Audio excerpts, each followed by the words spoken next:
Assalamualaikum. Bagaimana kabar? Semuanya sehat? Sehat bugar. Semoga kita doakan semoga panjenengan semuanya, Bapak Ibu, Kak Mas, Mbak Ayu, adik-adik yang kecil, adik-adik yang sudah besar dan adik-adik yang sudah tua. Semoga semoga sehat selalu ya. Selalu bersyukur atas segala limpahan nikmat yang alhamdulillah sehat, seger, udara yang nyaman sekali, dan ini kita bisa menghirup udara ini tanpa harus membayar. Begitu ya sayangku ya. Itu yang pertama. Dan yang kedua, monggo sareng-sareng sama-sama kita panjatkan sholawat kepada junjungan kita Nabi Agung Muhammad Sallallahu Alaihi Wasallam. Allahumma sholli ala sayyidina Muhammad. Ini tadi Made Suryo coba untuk ya belajar, ini belajar nandur di rumah. Ini ada cabai lombok ya. Terus ini kemarin dapat bukan bantuan, oh ya, dikasih begitu, bukan dikasih tapi mergo Made Suryo nduding terus dikasih. Ini bawang pre sak dompol dikasihkan ke Made Suryo, terus sama Made Suryo dipecah-pecah, katanya bisa ditanam, ditandur terus nanti bisa berenang. Itu ya masih ditunggu. Oh, ini barusan kemarin lusa ya, nandurnya begitu. Terus hari ini Made Suryo mau kasih dongeng kepada kalian semuanya, panjenengan semuanya. Dongengnya ini tentang, nah ini ada rencana, ini Made Suryo mau nandur timun. Nah neng kaitannya dengan timun, Made Suryo mau dongeng tentang timun mas. Oke, siap ya? Kalau siap ya duduk yang manis toh, didengarkan dengan jelas. Nanti kalau dirasa dongengnya itu kok bermanfaat, ya boleh nanti terus di like, terus di subscribe, terus di share, wah, terus tombol ting, wah repot banget ya. Terus yuk didengarkan saja dongeng timun mas ini ya. Dulu begitu sayang, dulu itu konon kabarnya ini di kawasan Jawa Tengah sana, itu di lereng gunung begitu, itu ada sepasang suami istri yang sudah sepuh begitu, namanya Mbok Marni sama Pak Joyo. Itu sudah sepuh nih, tidak punya anak, tidak punya keturunan. Terus pada akhirnya Pak Joyo yang sudah sepuh ini gerah terus sampai beberapa hari, akhirnya meninggal dunia. Setelah itu Mbok Marni itu sedih banget, nah sedih beberapa hari terus, sedih terus karena ya sepi, nggak ada siapa-siapa lagi ya. Teman satu-satunya di rumah ya hanya suami, terus sudah meninggal, ya sedih ya, sepi. Terus beberapa hari itu sebelumnya pun juga sudah selalu berdoa kepada Allah minta diberikan keturunan. Punya di rumah itu ada anak kecil yang bisa membuat suasana rame gitu ya, tidak kesepian lagi. Setelah suaminya Mbok Marni ini meninggal, beliau semakin rajin untuk berdoa kepada Allah untuk bisa diberikan atau dikaruniai seorang anak begitu, sehingga menjadi tidak kesepian lagi. Beberapa hari itu sambil berdoa dan meminta, dan pada suatu malam pas Mbok Marni ini tidur ya kan, itu beliau mimpi didatangi seorang raksasa. Wah, ini raksasanya gede banget. Terus di dalam mimpinya itu Mbok Marni ditanya, apakah kamu pengen punya anak? Kalau kamu pengen punya anak, datanglah ke hutan, di salah satu pohon, di bawahnya pohon yang gede di sana itu di bawahnya ada batu, ambil batunya, dibuka batunya, di bawahnya batu itu saya menyimpan sesuatu, kamu ambil, semoga dari situ kamu akan punya momongan. Kaget kok, bangun tidur Mbok Marni langsung kaget, oh apa ya tenan yo, alah paling ngimpi biasa ya, karena keinginan yang sangat besar toh ya. Terus akhirnya pas siang-siang begitu, pas sendirian gitu Mbak Marni di teras rumahnya, kelingan mimpinya tadi itu. Loh engkau tenang. Ya dah, engkau tenang. Akhirnya Mbak Marni siang itu coba datang ke hutan yang tidak jauh dari rumah beliau, terus mencari pohon. Ada salah satu pohon yang ini menurut beliau gede, jangan-jangan pohon itu diparani ya kan, didekati. dicari di bawahnya memang ada betul. Ada batu yang cukup besar begitu. Terus diambil, dibuka di bawahnya. Ternyata betul di bawahnya itu ada bungkusan. Terus begitu dibuka bungkusannya, kaget toh Mbak Marni toh. Loh, isinya benih. Oh, enggak sesuai. Lah wong katanya pengen punya anak. Oh, ya terus ini ada benih. Ini benih mentimun kayaknya. Hafal sekali. Benih mentimun. Begitu masih melihat begini toh, ujuk-ujuk di belakangnya Mbok Marni itu gering. Yuk kaget sekali tuh, ada raksasa. Kayak raksasa itu persis wajahnya modelnya tuh dengan raksasa yang datang di mimpinya tadi malam. Yuk kaget tuh.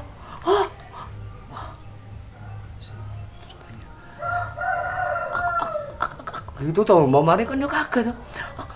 Aku jangan kamu makan loh.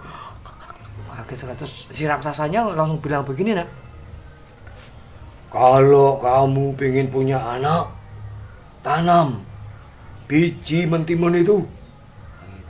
Gede banget tuh raksasanya. Tanam, dan nanti dari tanaman itu kamu akan punya anak. Wis, gitu. Saya mau berangkat lagi. Celing, langsung hilang. Ding. Ayo kaget tuh. Terus tenan apa enggak gitu tuh. Alah ya wis. Ditandur gitu sampai di rumah. Ditandur di halaman rumahnya. Dari sekian beberapa biji mentimun tadi itu akhirnya tumbuh, nak, bener. Dikucuk, dikocori, disirami. Tumbuh. Agak cepet sih memang. Enggak biasanya ini. Kok cepet banget ya pertumbuhannya ya. Dari sekian beberapa tanduran timun gitu tuh ada satu tok loh ini yang berbuah, dan buahnya tuh ya mekor satu tok, buahnya tuh agak aneh. Setelah disirami setiap hari tumbuh buahnya itu. Timun kan standarnya ya Leo kan ya mekor sak mene gitu ya. Nah ini ndak, agak gede. Terus warnanya ora hijau, ning warnanya kuning kayak emas. Lho, tambah gede. Weh, dilongkas iki waya panen gitu tuh. Setelah beberapa minggu begitu waya panen. Alhamdulillah, Mbak Marni demen banget.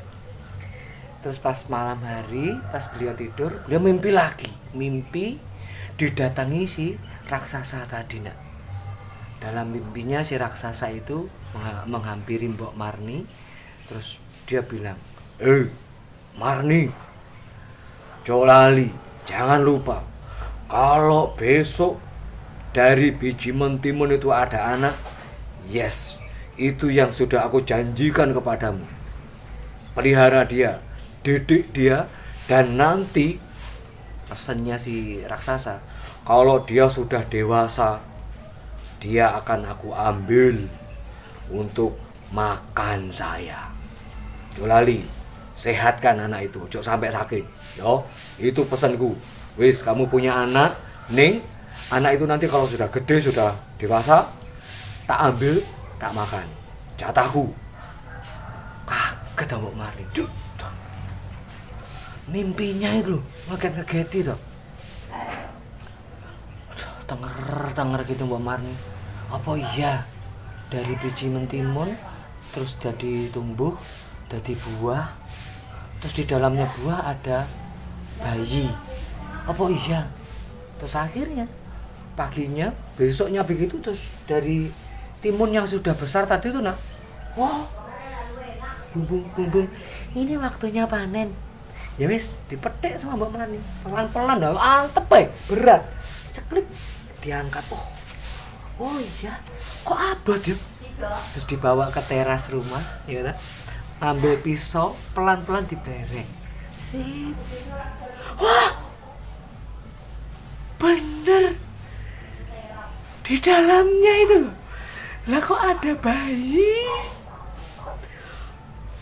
Begitu diangkat sama Mbok Marni bayinya itu, langsung terdengar suara bayi, oe, oe, oe, nangis. Ya Allah, Mbok Marni seneng. Ya Allah, ini bayi loh, kayak cantik. Ya Allah, ini bayi cantik, bersih, terus ya wah sehat, ya kentut ya. Seneng Mbak Marni, lupa dengan mimpinya yang semalam itu. Nah, terus akhirnya sama Mbak Marni diopeni, dirawat terus saben hari. Akhirnya Mbak Marni tidak kesepian lagi, nak. Punya anaknya cantik, sehat, terus beneh, ngerti dengan pekerjaan orang tua. Waktu dia sudah mulai menganjak jadi anak-anak, sudah bisa berjalan, sudah bisa membantu orang tuanya nyapu, terus membantu orang tuanya bersih-bersih rumah, membantu Mbok Marni masak. Ya seperti memang ya seperti orang tuanya sendiri. Karena Mbok Marni ya nggak pernah cerita dengan si anak ini bahwa dia itu nggak lahir dari kandungannya gitu, nggak. Terus akhirnya sampai remaja gitu, sampai dewasa. Terus pada malam hari itu Mbok Marni mimpi lagi, didatangi sama raksasa lagi, nagih, dan kabarnya di mimpi itu minggu depan itu anak itu mau diambil sama raksasa itu. Kaget Mbok Marni. Oh iya, dulu kan dia pernah mimpi sebelum dia itu dipetik dari pohonnya, mimpi bahwa ini nanti mau diambil kalau sudah dewasa, ya toh. Mbok Marni sedih banget. Gimana ya? Kayak ini anak ini sudah dewasa ya, minggu depan mau diambil. Hari pertama ketok sedih gitu, di teras duduk, tengok-tengok, denger-denger. Hari kedua, hari ketiga juga masih mikir terus ini gimana caranya ya.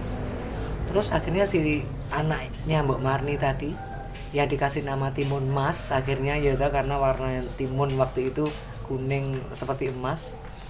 Si Timun Mas ini menghampiri Mbok Marni. Dia menanyakan, Mbok, kenapa toh Mbok? Kok beberapa hari ini Mbok kok kayak sedih banget? Terus akhirnya Mbok Marni cerita apa adanya. Cerita kalau si Timun Mas ini sebetulnya bukan anak kandung, karena kamu itu lahir dari timun, makanya dikasih nama Timun Mas. Terus nanti sudah ada perjanjian, si raksasa yang memberikan biji itu nanti akan mengambil Timun Mas kalau dia sudah dewasa untuk menjadi santapannya dimakan.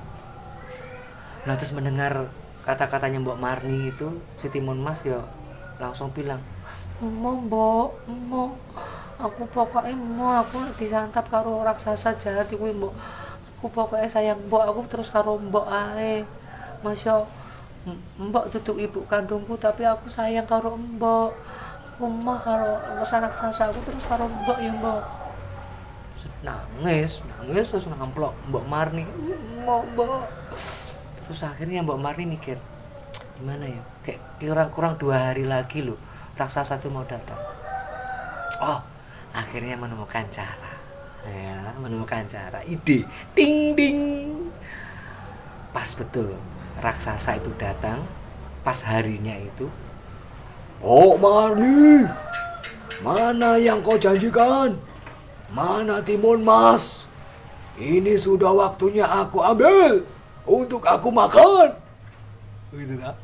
Terus akhirnya Mbok Marni bilang, Pak Raksasa, mohon maaf loh ya, ngapunten loh ya. Ini saya hanya menyarankan, daripada nanti jenengan makan tidak enak. Loh, kenapa tidak enak? Lah wong dia sedang sakit kok. Oh, tak sehatkan dulu, barang 3-5 hari, nanti sampai kesini lagi kalau sudah sehat, nanti boleh dimakan. Nah, kayak gitu tuh ya. Oh, oke. Deal. Sepakat. Raksasa celing hilang. Punya waktu 3 hari. 3 hari, tapi terus bingung 3 hari terus engkau apa lagi alasannya? Masuk sakit lagi ya? Obatnya kok nggak ada yang manjur, kan yuk aneh. Terus akhirnya Mbok Marni ngomong sama Timun Mas ya. Oh gini nak, sekarang kamu coba nanti sama Mbok kita ketemu dengan Ki Sunyoto. Ki Sunyoto ini seorang pertapa yang ada di gunung sana, itu temennya almarhum suaminya Mbok Marni. Kita ke sana nanti kita minta bantuan beliau, barangkali ada saran. Oke, akhirnya besoknya begitu datang ke sana, ketemu dengan Ki Sunyoto. Diceritakanlah sama Mbok Marni bla bla bla bla bla bla bla, nanti bagaimana kalau ini mau diambil kayak tinggal 1 hari lagi. Terus akhirnya sama Pak Ki Sunyoto tadi diberikan 4 bungkus sesuatu kepada Mbok Marni. Begini, coba ini saya punya solusi. Semoga ini bermanfaat insya Allah. Pokoknya ini kita hanya mengharapkan ridho dari Allah Subhanahu Wa Taala, bantuan kepada Allah Subhanahu Wa Taala, mintanya kepada sana, kepada Allah. Kalau Allah nanti ridho, maka Allah akan ijabah doa-doa kita semuanya. Ini betul. Dikasih 4 bungkusan.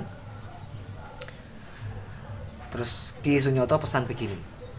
Nanti begini, kalau raksasa itu mau memegang atau mengambil si timun mas, lemparkan satu demi satu. Yang pertama, lemparkan bungkusan yang pertama. Yang pertama ini adalah isinya biji mentimun.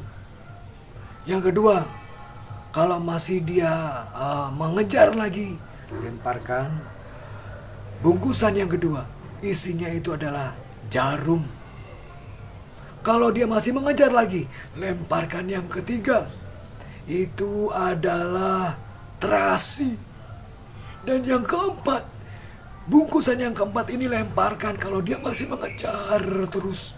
Lemparkan bungkusan yang keempat. Ini adalah garam, ya, Dok. Oke. Akhirnya mereka pulang dan besok pada hari pas yang ditentukan. Bener Mbok Marni udah takutnya amin. Jelak ada suara yang begitu keras. Mbok Marni langsung, "Dok, timun mas, cepet kowe melayu lewat buri, cepet melayu sing ado. Raksasane tak hadapane." Bener. Mbok Marni, Suara si raksasa toh. mana timun mas? Aku sudah lapar. Mbok Marni langsung bilang, "Raksasa, kamu jangan jahat. Aku ini sudah merawat timun mas, aku sudah sayang. Aku tidak tega kalau kamu makan." Mana? Aku tidak peduli. Kamu sudah mempunyai waktu yang lumayan lama memiliki timun mas. Dari bayi, dari anak-anak, remaja sampai dewasa. Karena lumayan. Kamu sudah punya anak yang cukup panjang waktunya. Sekarang waktunya aku makan. Mana? Dicari. Dia sudah tidak di sini. Oh, di mana? Dia sudah tidak di sini, Pak Raksasa. Dia sudah pergi. Langsung raksasa lihat, ding. Begitu lihat ada timun mas lari ke sana toh. Oh, itu timun mas. Dikejar. Wah, Mbok Marni langsung berdoa, "Ya Allah, selamatkan timun mas, ya Allah, selamat." Mbok Marni sedih banget meminta dan memohon kepada Allah SWT. "Ya Allah, selamatkan timun mas, aku sayang sama dia, ya Allah." Dan timun mas ngerti, dikejar melayu bianter. Begitu sudah mulai mendekat, dia ingat pesannya dari siapa tadi? Ki Sunyoto. Nah, dia lemparkan bungkusan yang pertama. Dibuka dulu bungkusannya, dilemparkan biji mentimun. Piur. Dan subhanallah, begitu dilemparkan gitu nggak lama, biji mentimun itu langsung berubah menjadi, langsung tumbuh timun yang banyak begitu, dan itu mengganggu perjalanannya si raksasa. Timunnya cepet banget menjalar banyak timunnya yang gerandul. Wes bingung banget si raksasa, tapi karena raksasa ini sangat kuat sekali, dia akhirnya masih bisa membebaskan diri. Timun mas, aku mau mengejar kamu. Kejar lagi, set. Mendekati dengan timun mas yang sudah terus berlari karena masih kecil ya. Kecil dengan raksasa gede itulah ya, langkahnya beda. Jerak. Timun mas, aku ingin memakan kamu. Terus akhirnya si Timun Mas kelingan lagi, inget nih, oh iya bungkusan yang kedua. Segera pas sambil lari dibuka, yang kedua dilempar, cing. Ternyata tadi isinya apa? Jarum. Jarum itu begitu jatuh ke tanah, dia berubah menjadi hutan bambu. Serung, serung, serung, serung, serung. Nah, si raksasa ya bingung tuh. Karena ya lumayan ketol, bambunya itu cukup banyak sekali sehingga mengganggu perjalanannya si raksasa. Tapi dasar raksasa ini raksasa yang sangat kuat ya. Terus dia ini memang bernafsu untuk makan, jadi semangatnya itu luar biasa. Timun Mas, aku lapar. Akhirnya dia terbebas dari hutan bambu. Gitu. Dia ngejar lagi Timun Mas, dan Timun Mas mulai, waduh ini masih selamat, dia lari mendekati Timun Mas kelingan lagi, bungkusan yang ketiga disiapkan, dilempar terasi, ding. Terasi warnanya hitam coklat kehitam-hitaman. Begitu jatuh ke tanah, jeluk, dia langsung berubah menjadi lumpur, bukan lumpur lapindo, lumpur tanah yang cekat sekali. Dan begitu si raksasa ini jeluk masuk ke lumpur itu, dia kesedot, Timun Mas, kamu jangan lari, aku pasti bisa selamat. Ya, dia berusaha menyelamatkan diri karena terus ambles, tapi dasar raksasa ini kuat sekali ya. Dia masih bisa selamat dari situ. Wah. Terus dia lari mengejar si Timun Mas. Nah, Timun Mas sudah wespol dari gunung, sudah tinggi, dia turun lagi karena sudah mulai ke lembah begitu toh, turun. Dikejar sama raksasa, dan begitu turun, terus dia naik lagi ke atas. Begitu di atas dia kelingan lagi, masih ada satu bungkusan lagi, isinya garam. Dia lemparkan bungkusan yang keempat, yang terakhir, garam. Ding, des. Begitu si raksasa ada di bawah lembah, des, garam itu berubah menjadi air yang begitu banyak, menjadi air yang asin, air laut yang ada di lembah itu penuh dengan air. Terus raksasa itu pun akhirnya tenggelam. Dia sudah tidak bisa menyelamatkan diri, akhirnya mati. Begitu sudah lama raksasa itu tenggelam di dalam lautan yang ada di lembah tadi itu. Akhirnya lama-lama begitu ini mati, akhirnya dia surut airnya, surut, dan raksasa ini juga ikut surut masuk ke dalam lembah dan tertutup dengan tanah bebatuan tertimbun di dalamnya. Akhirnya si Timun Mas turun pulang. Pulang sampai di rumah dia teriak, Mboe, Timun Mas selamat. Ya Allah, Mboe langsung, Timun Mas. Mereka berpelukan. Waduh. Teman-teman, anak-anakku yang hebat, yang luar biasa, ini tadi adalah sebuah gambaran bahwa ya kalau kita punya kesulitan, apapun itu bentuk kesulitannya, jangan lupa untuk upaya itu tetap harus, ikhtiarnya tetap, tapi doanya itu juga harus doa. Kita meminta pertolongan hanya kepada Allah Subhanahu wa Ta'ala, karena Allah itu pasti akan mengatakan ya atas doa-doa kita. Permintaan kita ini Allah akan menjawab ya. Hanya ya-nya ini di ACC kapan waktunya, gitu ya. Bisa jadi sekarang, bisa jadi nanti, bisa jadi minggu depan, gitu ya. Atau bisa jadi diganti dengan sesuatu yang lain, yang ini juga menjadi lebih baik, karena Allah Maha Pengasih, Penyayang, dan Maha Suci, Maha Agung, luar biasa. Allahu Akbar. Semoga bermanfaat dongengnya Timun Mas. Kalau kepengin dongengnya Mak Desuryo yang lain, terus loh simak channelnya Mak Desuryo. Selain di channel ini, Mak Desuryo nanti juga akan mengajak kalian untuk jalan-jalan. Kapan-kapan nanti di video yang lain tak ajak jalan-jalan kalian semuanya dengan judul Melipir Mampir. Tetap di dalam kota saja. kapan-kapan ya di video yang berikutnya. Semoga bermanfaat hari ini. Salam untuk orang-orang yang terdekat, tersayang di hati panjenengan. Saya Made Suryo. Wassalamualaikum warahmatullahi